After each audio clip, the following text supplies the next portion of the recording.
લેવું હો દોડતું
Tôi biết trong phòng.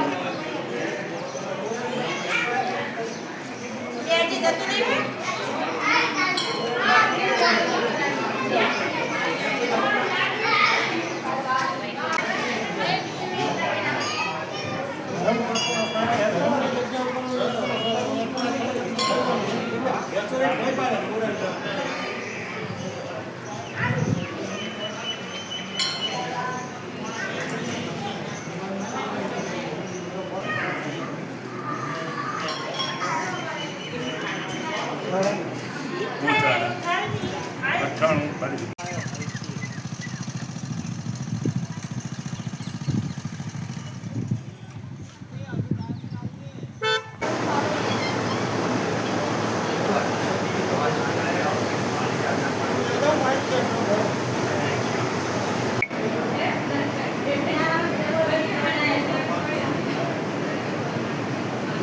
Patel Kantibhai Kalyanbhai, ગામ કોચાળા, તાલુકો પાટડી, જિલ્લો સુરેન્દ્રનગર.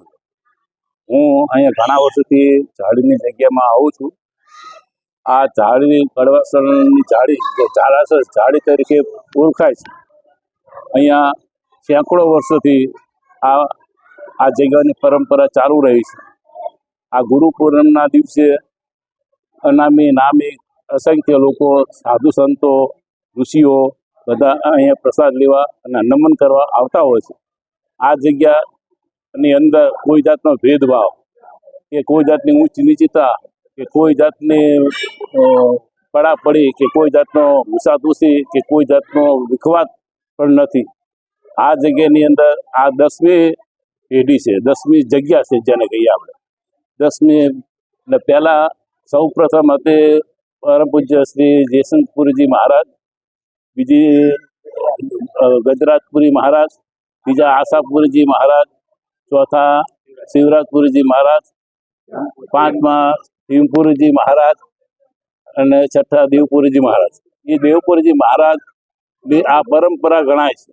અહીંયા હજારો કિલોમીટરથી દૂરથી માણસો અહીંયા દર્શન કરવા આવે છે.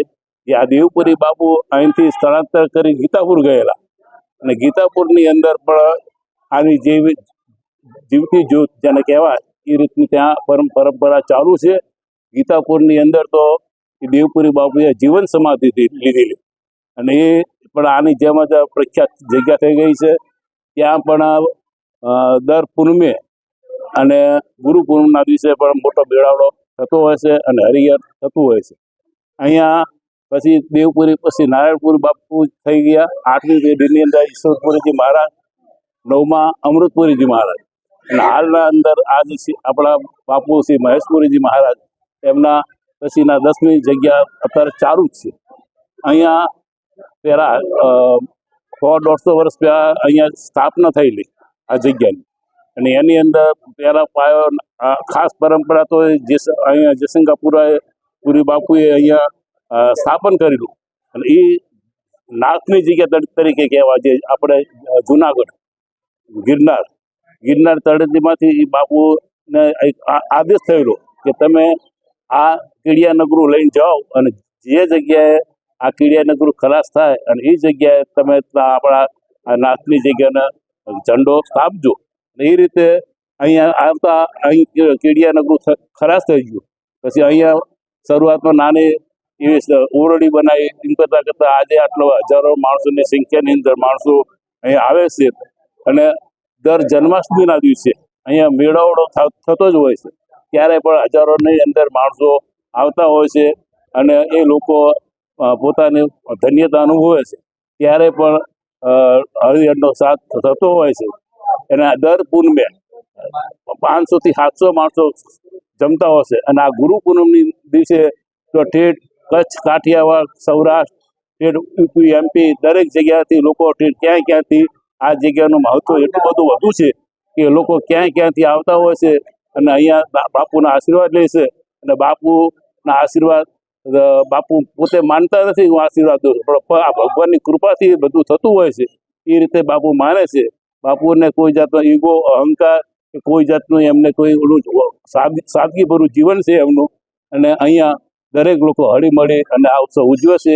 અને આજના દિવસે ગુરુ પૂનમના દિવસે અમારા જે ઝાડીની જગ્યાના 7 ગામ કહેવાય કોચાળા, કડવાસણ, મારણપુર, હરિપુરા, ખાસપુર, હાથીપુરા આ રીતે એ લોકો અહીંયા આવતા હોય છે અને અહીંયા આજના દિવસે હપ્તો પાડતા હોય છે. કોઈ જાતનું કામ કરવાનું નહીં અને લોકો સંપ અને સહકારથી રહેતા હોય છે અને આ જગ્યાની અંદર દરેક લોકો ભાવથી પધારતા હોય છે, પ્રસાદ લે છે અને યથાશક્તિ પોતાની શ્રમ ભક્તિ કે ગમે તે રીતે અહીંયા પોતાનો બદલો વાળતા હોય છે. કોઈ સફાઈ કરે, કોઈ વૃક્ષારોપણ કરે, આ રીતની પરંપરા કરી અને આજનો દિવસ ઉજવે છે.